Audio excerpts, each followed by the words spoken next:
There it goes. Hello, everyone. Hi. Well, thank you all so much for joining us for Tuesday night. We're kicking off tonight with Career Talks. And so if you are catching us live or if you're here with us and catching us live, say hello. Let us know, where are you streaming from? What area are you representing? What part of the country or the world? And if you are catching us on the replay, you're more than welcome to still comment and chat as well. So welcome, everyone.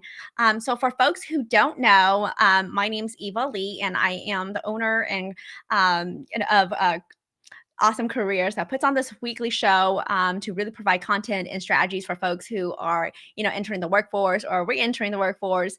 I'm also a career and Gallup certified strengths coach. So I do a lot of coaching on like resumes, cover letters, as well as career exploration, interview, job search, and of course, the best one, evaluating offers and negotiating. So thank you so much for joining me. I really appreciate that. I know it's Tuesday night. You're probably cold and in bed or getting dinner, whatever the case may be. So I really appreciate that. Tonight's a really fun night. We're going to be connecting and hearing from two awesome professionals who's going to talk about their job search journey. And we're going to get right into it just because there's so much good questions and their experience is so exciting. So I hope that you will join me in learning more about their experiences, and they'll give us some tips and strategies about, how to go about those type of careers and occupations.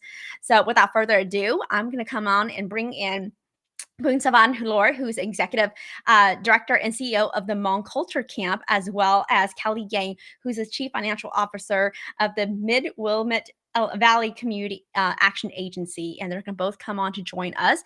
If you have questions for them, feel free to type in chat and let us know, what is it that you're curious about? What's happening tonight?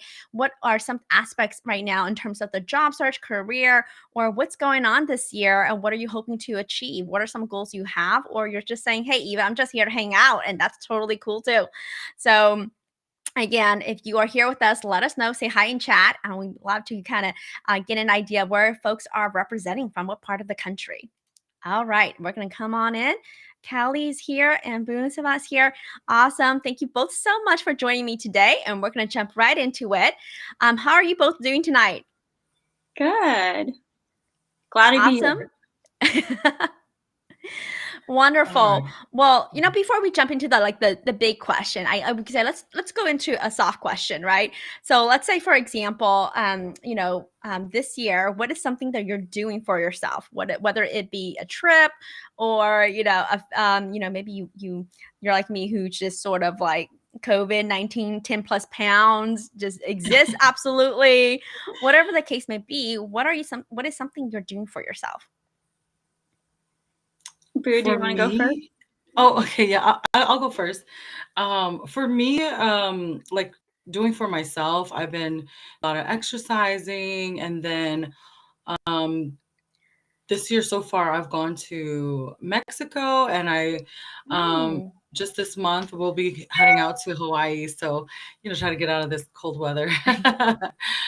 That's so nice. Awesome. Yes, taking care of yourself, doing some traveling. And KAOLEE, how about you? That's awesome. I think for me, it's really just doing stuff that I really enjoy. I think a lot of times I tend to do things that other people enjoy, or that I don't, I'm not as much invested in. And I think just really paying attention to what really makes me happy and doing more of those things. That's so awesome. Yes. So I think that's really important. I think we highlighted about like doing something for yourself, right?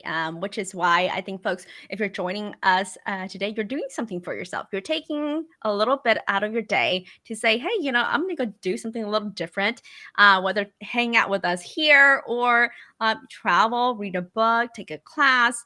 And that's because, I think COVID really changed the way we operate and do things.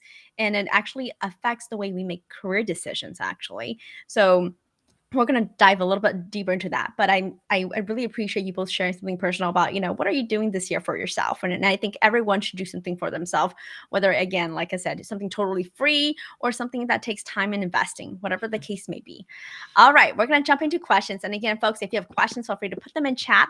But we're going to go with the soft question right now. So I think for the first question is, how did you start your career? And if you can, I'm gonna have probably Boo, if you can share first about your role. How did you get started? Maybe perhaps let us know a little bit more about before you got into your role, what were you doing, and then how did you make that transition over? Yeah, so I mean, before I was working in the nonprofit sector, I was always like doing like volunteer work for other organizations, right? And so I think that kind of led me into wanting to be more present in the Hmong community, especially. Hmm. So that's where I started, just like do a lot of volunteer work, and then I also worked in a lot of like education settings, like with early education, and then also like I was also working um what is it with the after school program, so things like that. So Hmm. I was always working with children and then also working with the community, and so that's why. Hey, Chris. Yeah. So yeah, that's exactly how I got into what I'm doing now. Yes, and thank you so much. I really appreciate that. I think that going to the educational industry, right, early on, and sort of like whether the after school program, like you said, that sounds so Yeah. wonderful. And if folks don't know, right now the educational industry is hot. There's a Booming. huge need, of so many different types of work from after school programs, like you said, because as things are coming back online into whether it be in-person services or virtually, there's Definitely. definitely a lot of room for more support and help. So definitely. Thank you so much. I really appreciate that. Arlene, welcome so much. Wesley, welcome. So glad that you're here with us. And then, of course, Anu, hello, welcome. All right, so that was a little bit more about what Boo's experience is like. Now, Callie, what about yours? How did you get started? And going back a little bit more, how did you begin? Before you're CFO, what were you doing before? And then how did you make that transition as well? Yeah, so I've always worked in accounting. I went for my undergrad in accounting, and then went into public accounting. And so usually when you start in public accounting, you go either tax route or audit route. And I knew I didn't want to do tax. I think a lot of people know that I'm a CPA and they ask me a lot of tax questions. And so, I've taken classes on that and know a little bit about it, but that's not really my focus. And so, did audit for a long time. And auditing really teaches a good background, I think, for a CFO. And so, um, uh, did that for almost like 10 years, and then Wow. got the opportunity to be a CFO, and took it. So We'll come back to that. And I thank you so much for sharing that. I was going to say, yeah, I was going to say during tax season, do you get a lot of questions from friends and family saying, hey, am I filling the right form? So wonderful. I really appreciate that. And I think that, I think that really demonstrates, again, like your love and passion for the area for a good chunk of your time, right? I'm a huge believer about like, we're going to have a long life because we're all living longer. Like just the lifespan of the human species is so much more. Like back then used to be like 55, 65, right? And now we're seeing people hitting 75, 80, 100 plus. Like imagine you and me, all of us hitting in our hundreds, right? And what happens is that over time we actually have multiple careers. We don't actually stay in our career for the most part very long nowadays, and we actually pursue second and third careers, which is why I'm very excited to share with folks about the possibility of doing something different, even though you've been working for 10, 20 years. And Right. then for some of the folks out there, maybe you're actually operating your careers at the same time. So daytime you are maybe at the a different role, at nighttime you're doing something else very differently, right? So I think that our careers, the idea and concept of career is changing so fast, and that we actually go through the career decision making model of like deciding what career to pursue, what skills to develop, as well as who to network with multiple times in our lifetime. So thank you both so much for sharing a little bit insight about how did you start your career. Now going back a little bit more, was there any specific like trainings or education that prepared you? And obviously some careers are going to be much more extrinsically like it is the way, like for example I think like how you probably speak on a little bit more like for CPA, right? You do need like licensure and things like that, whereas maybe in other roles may not have that. So kind of a little bit more if Kelly, if you could start off us on this one, like what type of education training provided you the skill set or knowledge to be successful at your job now as a CFO? yeah, so of course, I, have my undergrad in accounting, and then I don't have my master's. Depending, I think some states might require the master's, and you do have to have like a certain number of hours before you even sit for your CPA. And so, I instead of doing my master's, which would I think had added another year, I was able to kind of just pile on some grad classes, so that I can get the hours to get my CPA. And so, of course, like there's other fields within accounting. Like you don't have to just be a CFO. Like you can, do a 2 year and then work in accounting. You can, be a controller. You don't have to be a CPA to be a CFO. I think there's people that also have finance degree that can be a CFO. And so, but I definitely feel like the public accounting and the auditing really helped me because I was able to go into different organizations, learn how they make money, learn their policies and procedures, learn how, the different management styles, the different problems that different organizations see. And so I think because of that, that really allowed to just have that breadth of knowledge and, just working with people as well. That's really helped me in my career. That's great. And Boonsava, if you could kind of share a little more with us about, what type of training does it take to become an executive director at this point, right? Was there like a, Right. I think sometimes when I hear the word director, I'm thinking, I wonder, is it year, like, do people assess years of experience, or are there certain skill sets that, people do develop as like over time in order to become an executive director? So here's an Right. example. Like, I tell folks oftentimes work with a lot of undergrad, you don't become senior scientist overnight. So same with the executive, you don't become the executive director. Not that you wouldn't be able to, but most executive directors don't usually. It doesn't. There's no like formal training now, is there? No, no, I honestly don't think there is, but what I do think that helps a lot is being underneath a lot of other CEOs, right? Directors, supervisors, where you learn whether or not you're gonna be learning from them, whether you wanna be like them or you don't wanna be like them, right? Mm. Those kind of characteristics that you want to take into your own role. And so, I do have my undergrad in business marketing, and the thing was too is like I didn't really know what I wanted to do with like business, and then I ended up going like after graduating, I ended up going back into the education field. And then so now that I am my own boss and my own executive director, it does come into play, like all the business terminology and the business aspects of it. It does come into play, the marketing part, strategies. It does come into play, and so I knew like that's when I knew like all the lines started to connect.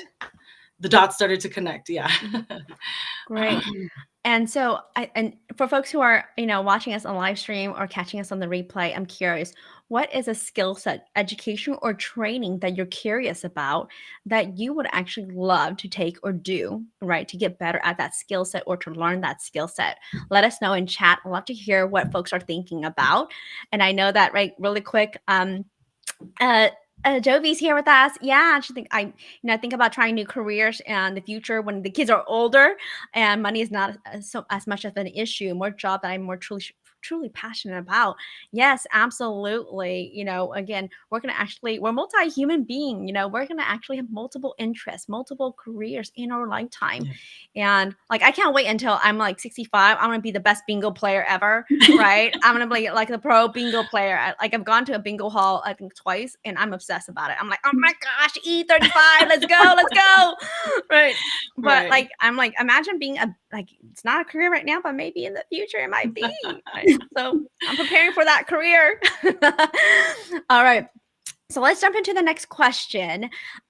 What is, I think maybe to give us a little bit more concrete idea is like, what's your responsibility? Like, so for example, if KAOLEE, if you can kick us off with like, what is something that's truly unique to a CFO that's their responsibility, that's their duty, they are expected to do this.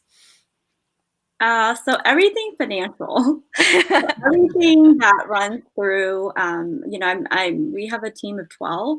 And so we've got, we have to draw grants, we have to pay employees, we have to pay our vendors, we have our audits, we have monitorings, we have, but lots of external requests. We just had just started investments, and so anything related to cash, I'm responsible for. And that's pretty much everything, right? How Mhm. the agency makes money, how we spend money, and so it's pretty wide. But anytime there's and I work for a nonprofit too, and so basically in this scenario, like Boo would be my boss if, like if we were in this situation, right? Mhm. And so anytime Mhm. there's grant money that come in, anytime there's things like that that relates to cash flow, then that's what I'm responsible for. So that would include like the auditing, right? For Yep, example, I think investments. there's some crisis where we hear like nonprofits, right? I think there's like, I think within like maybe like 10 plus years ago, many years ago, where sort of like nonprofits sort of got the bad rep of being like financially bad with budgeting. Right. Right, Mhm. right, absolutely. And like nonprofit is really quite complex. There's regular accounting and then you have grant accounting. And I think sometimes people think that it's nice free money, right? But with that comes reporting and tracking Mhm. and all of that. And so it's not like it's something that you can just put anybody into that role. And so you have to do a lot of special accounting for it. And so Wonderful. And that's why it's so crucial in a lot of states, right? Is to hire CPAs because they go through a lot of training and ethics training about the understanding of where money is in an organization, whether you're for profit or nonprofit, right? And so I think that's really important for folks when you're, growing organization or you're in those roles, you are in a position of power to really determine how this organization, their funding, whether or not they're eligible for it, from every, it's not just dollar, it's down to potentially every penny. Yeah. Great, thank you. And then, but if you can kind of share more, like an executive director, right, for a nonprofit, well, how would your responsibilities be like? What's your main responsibility? What is it that you do to maintain or organize Mhm. or oversee your organization? So, Callie would be working with like the financials, and then I would be working with, the human capital, our volunteers, staff, and then I also, so I'm running projects within my staff, and then with my volunteers as well, and running the program, and then also like guiding, being the guiding supervisor for my youth. I also do my own finances because still a small organization, and so I do all of my grant writing, all of my reporting. I also do my accounting, and distributing of the funds to Mhm. my team. And so as a small business, those are all the hats that you have to put on. So hopefully I can hire a Callie in the near future. Right, right. And I don't think people realize really quick like how huge of a, undertaking that is when you do have Mhm. multiple hats, right? Oh yeah. And I think that you mentioned it with like being a smaller organization, definitely it does stretch you much more. And you do are the person to go to for finance. Oh, guess what? You're also the one who oversees our volunteer. Oh, and yeah, you also hire our staff, right? So you take on so much more when you're in that type of role because I think that folks may forget like what happens, what if someone's sick, right? What if they Yeah. or that position's not filled? Someone's got to keep the money running, right? Someone's got Yeah. to organize a volunteer. Someone's got to keep it going. So I think that most folks may not realize that the executive director, you may potentially do all the jobs in a worst case scenario, right? Or you're going to have to be able to be, I think what you talked about is that adaptability and being flexible where, yeah, you are in a smaller organization, you are doing a good chunk of it. Whereas a Mhm. bigger nonprofit or organization, and Kelly, I don't know how big your organization is, but it might be more divided, right? It's a more multi-million dollar. Yeah, yeah, we've got like over 400 employees. I have a team of 12, so that's just all finance, right? So I have like somebody who pays the bills. I have somebody who draws the grants. Mhm, I have somebody who does payroll. I have somebody who does procurement. So I have a lot of folks that do a lot of more specialized work, so mhm. that I don't have to do all those things that Boo would have to do. So you are a rock star, definitely a rock star. So, and then Booth, you can kind of kick us off on the next one. What's a typical day like for you right now, right? And how is that different from before COVID, right? what are you doing that's uniquely different now? Or is there like, no, it's still the same. We're still rocking it. Okay, I can go first. Um, when we had our classes, so I run a dual language program for preschool students, Mhm. ages 3 to 5, and so we usually do that in Merced, face-to-face classes with their families. We have workshops for the families, food, snacks, and stuff like that for the Oh, wow. kiddos, the parents. Um, so it's a really wraparound program for our families. And we do have people who come in that are, not Hmong. And so we're teaching them about our culture. And it's just a overall great experience for the families. So anyways, with that, so you're running around, you're getting those things set up, you're training your youth.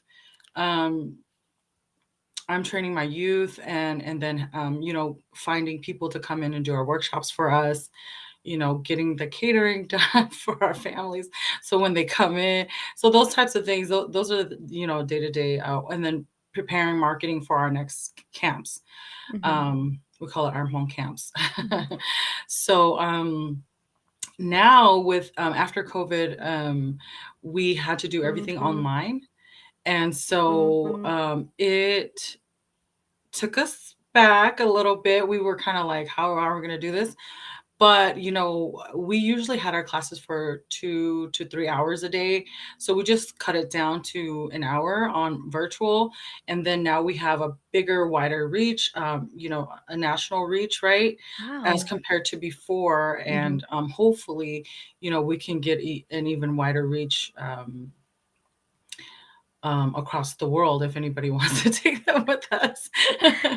That's so But yeah, wonderful. so Yeah. so that's how that happened. And then we also had to do shorter spurts because of course our kiddos have such a small Yeah. attention span. So we're cutting our activities shorter. We're making them more active.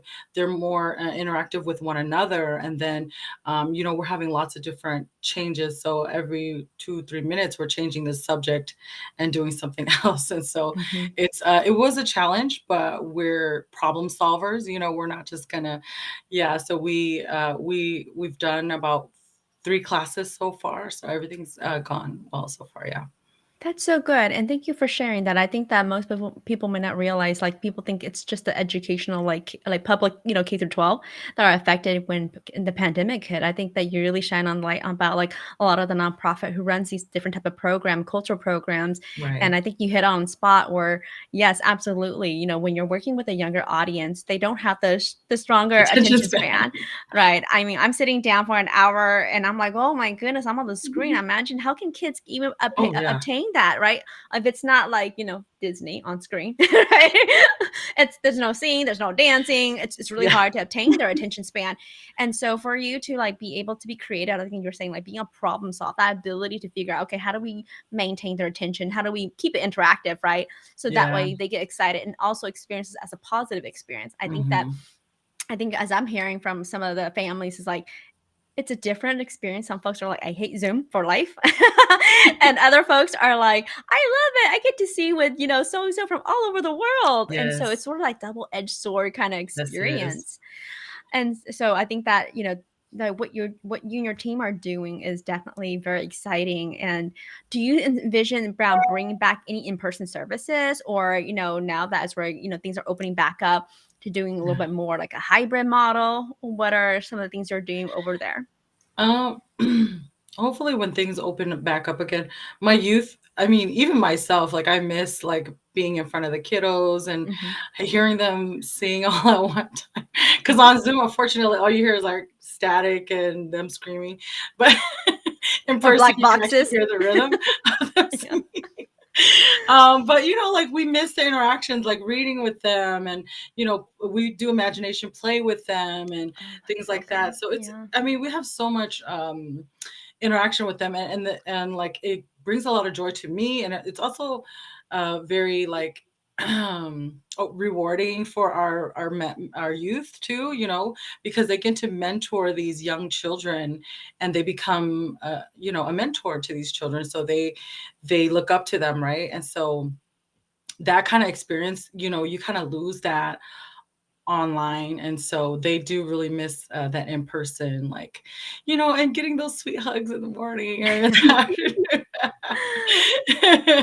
I totally Nothing hear beats that. that, so Yeah. I honestly think we have like one of the best jobs ever, and then we get to hand them over back to their parents. Yeah, I used to work in preschool, after college. I did for 2 years, and that's one of the things I was like, I would love, like, the kids. I get all the hugs, I get all the good Yes. stuff, and I always joke, "Okay, looks like mom and dad is here." And so, it's a whole different vibe. Don't get me wrong, mom and dads are the world. They are the superheroes. But Yes. I remember, like, sometimes, like, it would drain your energy, and you're like, well, there's mom and dad's Like, here." what? So thank you for doing that for our Mhm. community out there, Merced, Yes. and also being willing to reach out at a global stage and, I think taking advantage of the technology in today's time. I think like 10, Yes. 20 years ago, the idea of doing Zoom or online is probably a scary concept. But now in today's time, it's just a very unique way of engaging. And I think that if anything, a little bit more of it can help you expand any organization, especially if you want to amplify the message more about, the work Mhm. that you're doing with the community. Yeah. Great. Callie, can you tell us a little bit more about, what does a typical day look like for you? Are you in the office now? Are you remote, hybrid, right? What's happening? Yeah. So I'm back in the office. I just like that office environment. I like being close to my team and getting to. I mean, there's a lot of stuff I feel like that gets lost when you're kind of working isolated, and Mhm. so we definitely utilize technology. I think it's also nice to be able to walk over, right, and just be able to ask a question or show them what I'm looking at. But we definitely have a lot of meetings. We've gotten a whole bunch of COVID funding, and so Mhm. and some of those grants are structured differently. Like we had 16 million that we had to spend, and probably, let's see, I think we spent it July, August, September, like it'll be 4 months. Have taken us 4 months to spend the like 16 million. And so it's been a Wow. very, very, like involved process between like just the program side and then the Mhm. finance side. So lots of meetings. I actually do a lot of quite like processes and procedures. And so Mhm.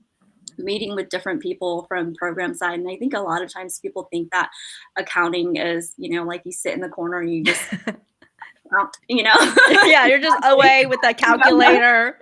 But like the people skills is like so important because we do have to work very closely with the program and understanding especially like what their needs are and making sure that because we have our own process and procedures, but we have to be mindful also of what operations we are at the end of the day we are here to support programs, and so we have to be flexible to that, but yeah, just checking in with my team. We have our audit in a couple of weeks, and so been really gearing down on that. And then this year, I really want to focus on training my people too, and so getting that one-on-one time and sitting down with them and just making sure that they get a grasp on the accounting itself, on the processes, and anything else that they're struggling with.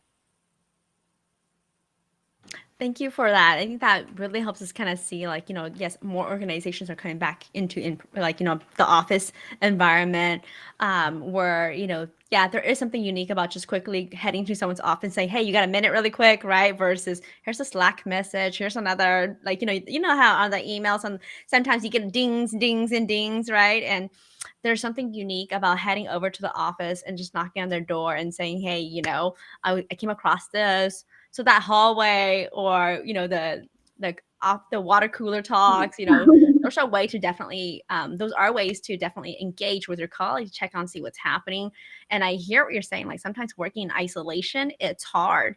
It is hard. I think it goes back to me. It's like I'm a type of person who likes to problem solve as well, but I love to throw ideas around, Yeah. right? And obviously, sometimes when during COVID, I learned, I feel like I was talking to the wall most of the time, and then it's just a different way of problem solving, yes, but it's so different. I think there's something about being in a room together with people who are on the same driven mission. Right. And I think that, like Callie, you were saying, like, we have an audit coming up. So we all have the same mission. Right. So and that's huge, for most folks to undertake, is to get back and readjust into the office environment. It's one of those, I would say, I love it and I hate it. Yeah. I love it as in, like, I do want to be with my colleagues. I hate it. I'm just not in a new building. I'm in a very old building. Like, I mean, 100-plus-year-old building. So, I'm not really looking forward to the office, but the Mhm. people. Yes. No. Yeah, yeah. I'm in an old building too. My office is not like uh, yeah, I definitely need to do something with my office. It's not the most like inviting, but I love being able to be there and like just hear people. And, I think COVID has made me just really want to be around people more. Absolutely. Now Appreciate. yeah, definitely appreciating it. Absolutely. Now I want to pull back a little bit more and talk a little bit more about like, your job search. How did you know like this was going to be the job for you? How did you know that for example, I think Boo, you talk about like being an executive director. How did you know like going from like a program after school program coordinator to eventually a director? How did you know that that's what I want to do? And what were the steps, maybe perhaps one step that you did, whether it was speaking to someone or Mhm. applying or, how did you make that decision essentially? I kind of was like, for me, I was kind of forced into this Oh. position. Yes, if someone had to Okay, just throw you so to the wolves and say, sometimes go do it.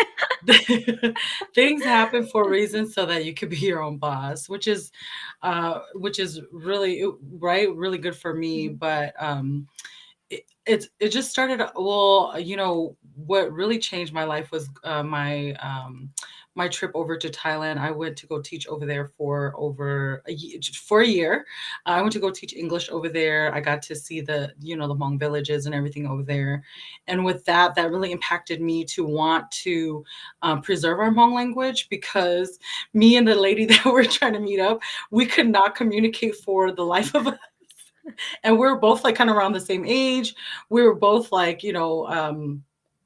stop using Hmong anymore, right? And so her Hmong was not so good and my Hmong was not so good. So when we were trying to communicate, it was just like the funniest thing ever. And I was like, if I come back 5 years later, 10 years later, and our kids can't communicate, Mhm. then we got a huge problem. So when I came back to the US, I had this big epiphany, like I need to create something that will Mhm. help us to preserve our Hmong language and culture as early as possible, because I was seeing the little babies speaking just Thai, and I was the same thing here in the US. I'm like, I can't even hate on them because we're doing the same thing here in the US. So what can I do to differ myself from them, is to basically teach as early as possible. And even if they don't understand and they're just being exposed to it, it helps them to be exposed to our tones, right? The enunciation, right? And Mhm. so it kind of helps them to say, hey, I did kind of learn this when I was younger. And it stayed. The thing about learning at this age, 0 to 5, is that it sticks with them for the rest of their lives. So no matter if they lose it later on and they want to pick it up later, they still can. And Mhm. so that's the reason why. Yeah, and that's so wonderful. I've Mhm. been to Thailand as well, and my Hmong is horrible. I would be I would consider myself what is it? I speak Monglish, right? We're halfway in. It's like what? And I Mhm. like sometimes I would say my Hmong is like how you would talk to like you're still teaching little kids to speak these words. So Yes. when I was in Thailand, I really appreciated like sharing like common languages or words. Right? Like kunong, I'm like, oh, I know what they're talking about. That's candy. Oh, I know all about candy. All Right. right. And I just appreciate the fact so much about being immersed in a different culture, whether it's like a neighboring culture, right, or an Mainstream experience culture, yeah, that we're immersed exactly. in, yeah. And that's so powerful. And I think that what you talked about, right? That ability to teach someone else to say, I want to provide some context and teach you this knowledge or skill or help you to learn about hearing how it is pronounced in Mhm. that culture. I think that's so unique. And we need more folks in going into this type of work, really, about like pronunciation, languages, interpretation. Folks don't realize it. So, for example, if you have really strong language skills where you can read, you can write, there are really cool careers out there. Teaching is just one of them. But imagine if you were working for the CIA and you had to do language interpretations and, or whatever the case may be. CIA is just like the most extreme example, but No, you never it is know. an extreme advantage on monolingual people. So, it does help them out at a younger age when they learn it younger. Mhm. Yes, and that's something that I wish I would have picked up more languages. I'm horrible. Like I said, I'm Because a it's butcher. faster for them to pick it up when they're younger. Once you get older, it's kind Exactly. of like you're thinking a lot too much about the different contexts and things like that that you get lost in translation. Yeah. So on my resume, I say Hmong, but I say what is it? Basic. I was like, I get basic, but I wouldn't be able to read it and write it. But I do absolutely appreciate and praise the world of folks who can do that because I think that's so powerful is to be able to read and write a language, whether it's your native language or another language besides English. Right, but and then the thing about the Hmong language too is that it's recently been rewritten, right? And so we didn't have a language for a long time. Mhm. And so like we have to reteach our elders and then also our young children and even like, a lot of people don't even know it because we didn't have a language for the longest written language for the longest time. And so Mhm. reteaching yourself or is something is an asset that we can give to our younger generation, our Mhm. children, so that they can keep it for safekeep. Yes, absolutely. And folks, it's another segment for another day, but I think there's some we all probably may have heard the historical reason why we don't have. Mhm. Why didn't many of our grandparents and parents grow up with the language, or why didn't we have interpreters, or where are all the educators, right? The professionals, what happened to them? So that's on another day, but definitely, I think that for folks like you who Mhm. are taking the initiative to bring back that language and Mhm. support our young generation, absolutely, because I really would, because I know that when I'm 65 and playing bingo, I'm gonna say mall. I'm gonna say, "Oh, give me that rice," like give me malkwadi. That's it's porridge rice, and because this will be here still, I know for sure, but I like soft food by then. All right. Mhm. About KAOLEE, if you can share with us too a little bit more about, again, how did you take, again, and let us know, is there more of a direct path of going from into accounting, into like becoming a CFO, right? Was there other careers that you also potentially explore, like you mentioned, like controller or a financial analyst, right? How did you make that transition? Yeah, so I went into public accounting first, and I really just thought I would try to make partner an accounting firm, because Mhm. that's all I knew. And then after I had my first child, I realized like juggling like work-life balance and having a child was really hard. And my ex was also in public accounting, and so I think just naturally, I think I kind of felt like maybe I'll let my X kind of progress more. Maybe I just kind of take a little bit of, a break. But then I realized that I actually didn't like to stay at home, so I stayed at home for like a short period of time because I just felt like that's what I was supposed to do, right? And so then once I made the decision that I'm not made to stay at home and I'm better as a working mom, I went back into public accounting, and again, I thought I would just try to make the partner route. Mhm. But then I left public accounting just because of the tax season too. Although I don't do tax, January through April is still a really busy time for us, and it's really uh, a family. Everything else falls behind, and work is pretty much first, and so Mhm. I just like recognized after my second child that, just doing that just did not seem possible. And so then I actually worked for a contract CFO firm, and just realized I can actually do CFO work, like through my background and everything, I can Mhm. actually do that kind of work. And so then I went to the nonprofit that I'm working on now. Mhm. And just really help them with their audit and their processes and procedures. did a corrective action plan due to one of the funders that they were having issues with, and then I just got hired. And I at that time I was also looking for like a stable work family because I Mhm. was working with different clients and going to different places, and I just felt like I needed that stability, that work family. Yeah. And so then I took that offer, and I'm so glad I did. I think it's been, I think just sometimes recognizing, because like that CFO role, I'm sure Boo, you probably feel this way too. It's like a scary role, right? It's like, Mhm. am I like that whole imposter syndrome, Syndrome. And Yeah. then once you do it, you're like, I can do this. Like I know this stuff, Yeah. and so yeah, so it just kind of fell into my lap just through being able to actually do the work. That's amazing, and thank you so much for sharing. I think you put on some really key points here I wanna highlight was, making that transition back, right, from taking some time off to be with your family, to care for your children, and I think a lot of moms struggle with that is, once they the fear of like, "Oh, once I leave my job and Mhm. I'm gonna care for my children, who's gonna hire me again afterwards?" It's Mhm. probably one of the biggest fears I hear a lot of moms when I work with them is the struggle, especially if they've been out for a year or 2, is like, "No one's gonna hire me. I'm a mom," and I think over the years, a lot of moms have gotten sort of like the bad stereotype or biases and stigma of like hiring a mom means high risk, right? Because that means you have to take time off to care for your children if they're sick, and kicking it back and saying, I can't do it. And I think the other key point you mentioned was taking on a contract role. First, is that part of that middle transition before you did the CFO role, and that contract role, it sounded like it really provided you sort of the challenge, right? Can you do the CFO level type of work?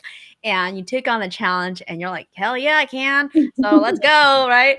I think that's so amazing because actually in our time here, like with with COVID right now that's happening, and we've been seeing more and more jobs across all industries, high hiring needs. There's 4 million people in the US that are not working, that are eligible to work. Yeah.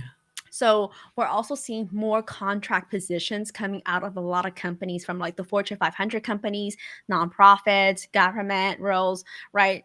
Where's contract roles? And a lot of people don't want to apply for them. I've been hearing that a lot of folks are like, well, I don't want to apply. It's only for a year. Why would I do that? I'm looking for that stability. Like, you're saying I'm looking for something more secure. But I think that that's honestly, contract roles are great to start pivoting, to start getting those experiences early on and kind of testing out the waters before you make a big, like full commitment of like, oh, this is what I want to do. Right. And I think that contract roles are actually, we're going to see, if anything, more of Yeah, and it's definitely, just get your foot in the door. I think that's the it. biggest thing, right? To get your foot in Mhm. the door. And, like, I think because I do hirings too for my team. And if you're a good employee, like, I will always find a place for you. Like, that is like a guarantee. Good people Mhm. are hard to find. Yes. And so, when I find somebody, and even if you're a mother and you have children, if you're good, like people are gonna want you. Mhm. And then another thing about accounting, and I think a lot of different fields, is that you can definitely contract your services out. That's the same Mhm. for accounting. Contracting CFOs.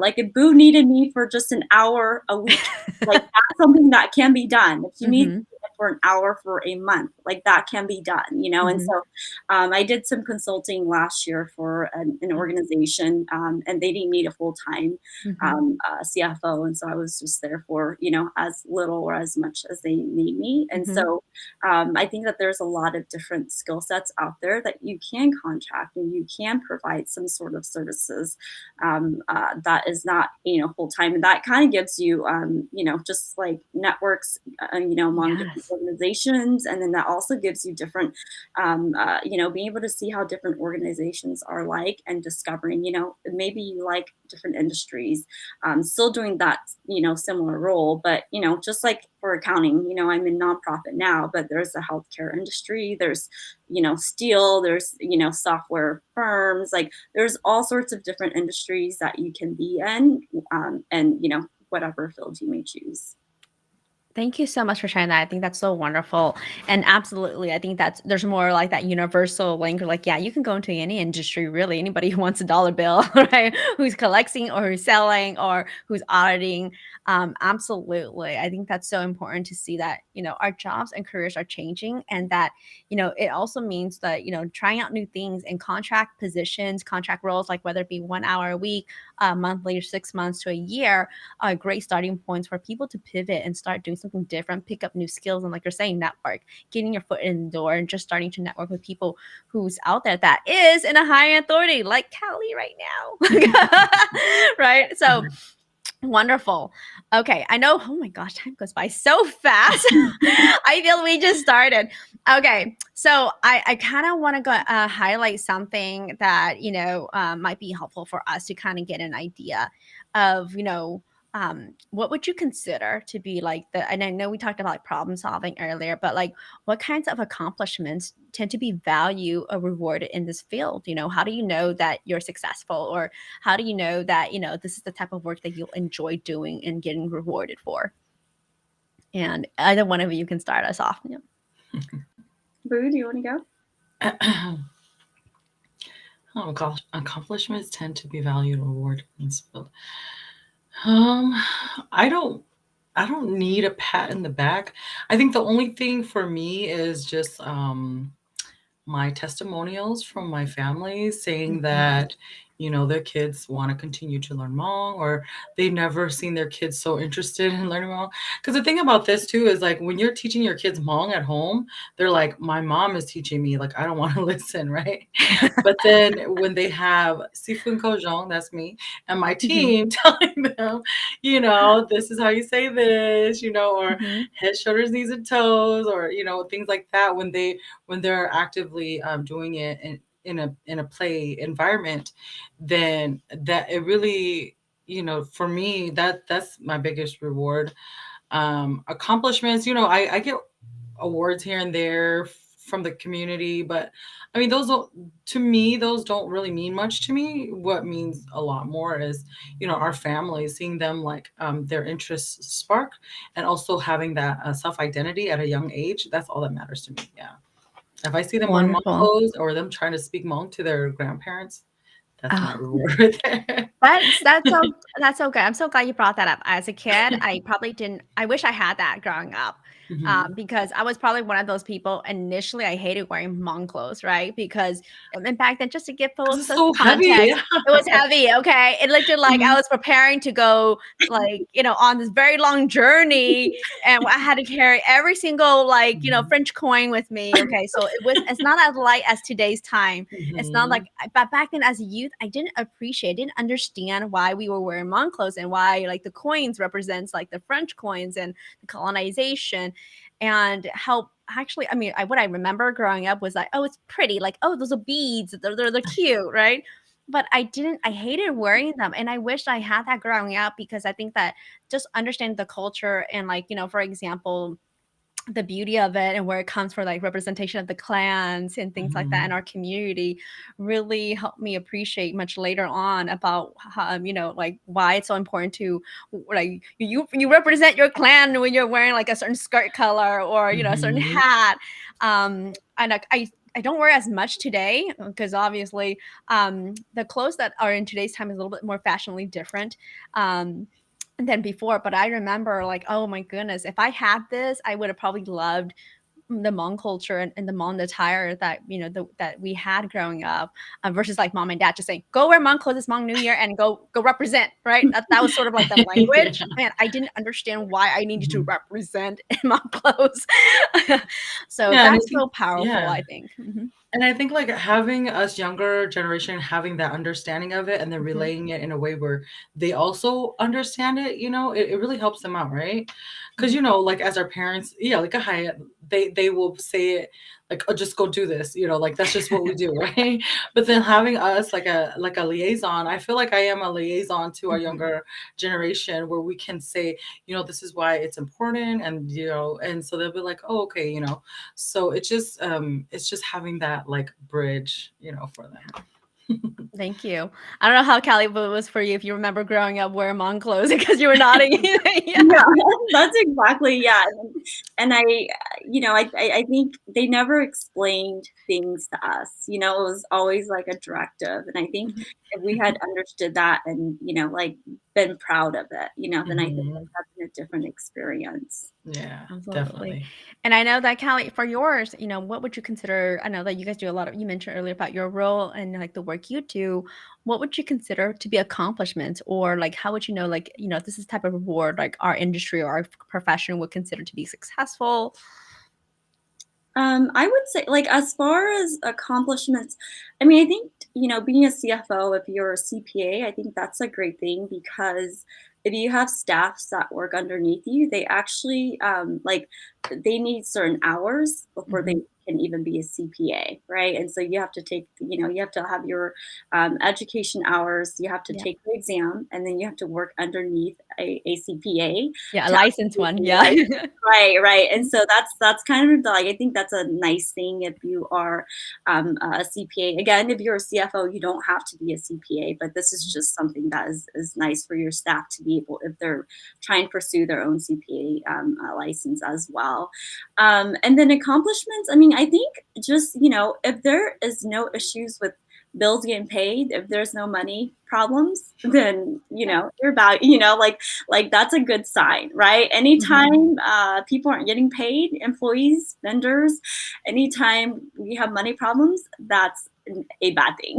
And so, if there's nothing going on, then I think that's an accomplishment, because cash management for nonprofit is a very something that you really have to pay attention to, especially if you're a reimbursement like we are. And so Mhm. there's a cycle that I always think about of, drawing funds, spending fund, and that's, this very careful cycle that we have to make sure that, it balances out. Otherwise we have issues because to make money, we have to spend money. But Mhm. sometimes it's like, but then, when you're starting out, where do you get the money Yeah. from? You have zero money. Where do you get the money Exactly. from? Yeah, yeah. And so we always have to kind of be careful with that. And, we're a larger organization, and so that definitely helps out. But anytime we have we have big grants from the state that has Mhm. they run on a 2-year cycle, and so sometimes the department will change the contract, and we might have to actually foot the bill for a month or so while they figure and finalize the contract. And so there's different scenarios like that, and sometimes, like, there's quarterly grants that you can only draw on a quarterly basis. Then that means there's 3 months that you're having to foot the bill for, while you wait to draw. Right. And Right. so Yeah. all of those are things that you have to consider when you're applying for grants too, right? Because you want grants that you can draw on a weekly basis, on a monthly, on a quarterly. If all your grants are quarterly basis, that means you're running on 3 months where you have no money coming in, and Mhm. so I think it's, those are all things that we have to consider and balance on the finance side. Yeah, well, thank you so much for that. I really appreciate it. I know we're towards the end here, and oh gosh, I feel like we can go on for another hour, but I recognize I want to honor our time. So we're diving in, and again, just so for folks who are here with us, if you have questions, feel free to pop them in chat. But as we're kind of wrapping up here, I guess my our question, my last question, or more of like a part 1 and 2 question is, what's your favorite aspect about your job that you just love? Like you're like, oh my goodness, I love this. I love when I'm able to do that. I know that, but you kind of shared a little bit more about those testimonies and student experiences, right? But what is something about your role that you're like, I'm able to do this, which actually is part of the job that I love? And then, of course, what is one tip or strategy that you recommend for folks out there who are possibly entering this field or looking into it? What do you recommend that they start doing? Ooh. Okay. Okay, so can you repeat the first question again? Yeah. What's your favorite part about your job? What do you Oh, love okay. about your job? What I love the most about my job is that I am among women and that I get to be around like other organizations or other male counterparts where I do have a voice here in Merced. They always, usually have a seat at the table for me where I can be the voice for the Hmong community. And being a Hmong woman and being there, and having a voice is really, for me, I think that's one of my most rewarding part about my organization, and that they do respect what I do. So, and they do respect what I have to say too. So, That's so powerful. I love that. And then, of course, what is one tip or strategy you recommend for folks who are entering their nonprofit, when essentially, whether it be at an executive director or working different roles, what do you recommend they start doing? Um, brushing up on their team building skills. I think when you have a powerful team and you are a powerful leader, it shows a lot in the work that they do. And so, if you are stressing out your team members, like, it shows in their work, it shows in the way their confidence and the way they work with other people. And so I made sure that, like, whenever I had my teams, like, they were out there and they were presenting themselves well. And these are young adults, and so what my goal is to be the mentor that I didn't have growing up, right? And build that foundation for them. And so I try to give them any of my advice, before any suggestions, before they go into these big meetings with, maybe government agencies, right? And so that's one of my main goals, is just to to to do that. And so I would say for them, if you want to be in this CEO role, make sure that you know how to be a good leader, a strong leader, knowing when how to build a good team, and then knowing when to also put your foot down too, right? You can't be that cool leader and run a sustainable organization, right? Wonderful. Thank So, you. And really appreciate mhm. it. And Boo, how would people connect with you if they want to learn more about, like, the Hmong culture camp?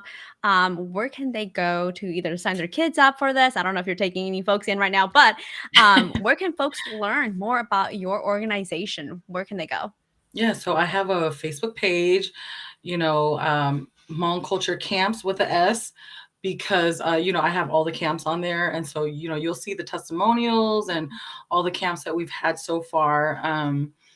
And then, I'll keep you guys updated on there. We also have our own website where you can go and look at, like, our mission and vision and all the projects that we do. We don't just work with with our 0 to 5 year olds, but we also work with young youth as well. So anywhere from 16 to 25 years old.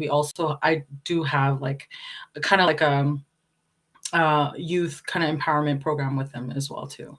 Wonderful. Thank you so much. Folks, please connect over with Boo about, if you have children or you have a youth who, you think will benefit from learning about the Hmong culture programs. Definitely. That sounds fantastic. And thank you for sharing that tip.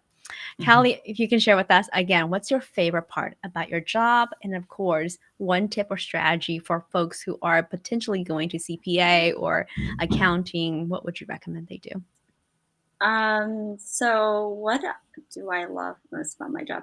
I would say like being able to make changes. I think that being able to look at something and then, make a decision and then see it happen. And I think oftentimes like from, an employee standpoint, things might take a long time or you might not get to be able to see that happen. And so I think it's just been nice to be able to see the impact of that. And then also being able to connect like what I do to the mission of the organization.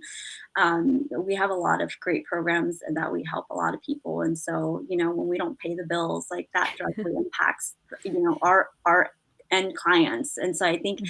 just remembering, like why I get up every morning, I'm not client facing, but everything that we do when we pay people's rent, that's, us paying, the bills for them. And so I think that that is just really a nice way for us to remember that, like, even though we're a support, we matter also. I think Mhm.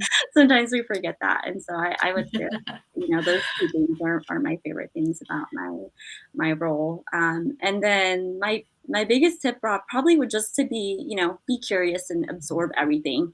Mhm. When I think back about my career and all the experiences, I feel like like everything I've been able to take something away from, and um, like every company that I've audited, I've taken something away from, and just been, and talking to different executives, talking to, the staff there. I've learned how their processes, like what the best pieces are. And now I'm able to implement that, and so it's just like taking the good things and noticing, what wasn't working and trying not to do the same things here, and so yeah, like I just feel like, asking lots of questions, being Yeah. curious, and just working hard. And at the end of the day, like your accounting, your technical skills have to be up to par. You can't lead a team not knowing what the end goal needs to be. And so, again, just putting your head down and putting in the work and making decisions. So. Thank you so much. And Callie, how can folks connect with you? Also, if they wanted to learn more or follow up with you, where can they find you? So you can connect with me on LinkedIn. I'm on there as Callie Yang. I think the name is still Callie Hoyle, which is my married name. But if you search Callie Yang, that should pop me up. Wonderful. Thank you. And thank you both so much for coming on to share about your experiences. Mhm. I think folks really learned a lot about, the work here that you both have been doing, your roles, the type of achievements and, challenges and skills that are being utilized in today's time. So again, thank you both so much. I really deeply appreciate it. And I know that folks here, whether they are live with us or catching us on the replay will benefit from learning more about what does an executive director do? What are some of the skill sets? And of course, what a CFO does and those skill sets and experiences as well. So thank you so much. I really appreciate it. And again, folks, go follow, go hang out with them, go check out some of these cool resources. And whether it's for you, maybe for someone in your family or your friends in your networks that would probably benefit from this. So feel free to share their resources as well and check that out. All right, folks. Besides that, I'm going to hop off. But really quick, if you are here with me, don't forget this Thursday, I have the Owning Your Worth and Salary Negotiating workshop. That's a live class. We're going to deep dive into, understanding how to evaluate an offer, of course, as well as strategies to negotiate. Yes, you should still be negotiating even during the pandemic. So if you're interested in that, sign up for it. It's on the Facebook on Awesome Careers. And that's actually happening on this Thursday, 6 p.m. Pacific time. So definitely come hang out if you are interested in learning more about how to negotiate your career. All right. Catch you all folks later at another time. Thanks so much for coming to hang out. And then we will actually, next Tuesday, I have my other colleague coming on and we're going to talk about internship experience. So come back and hang out with us until then. But besides that, thanks all. See you guys next time. Bye.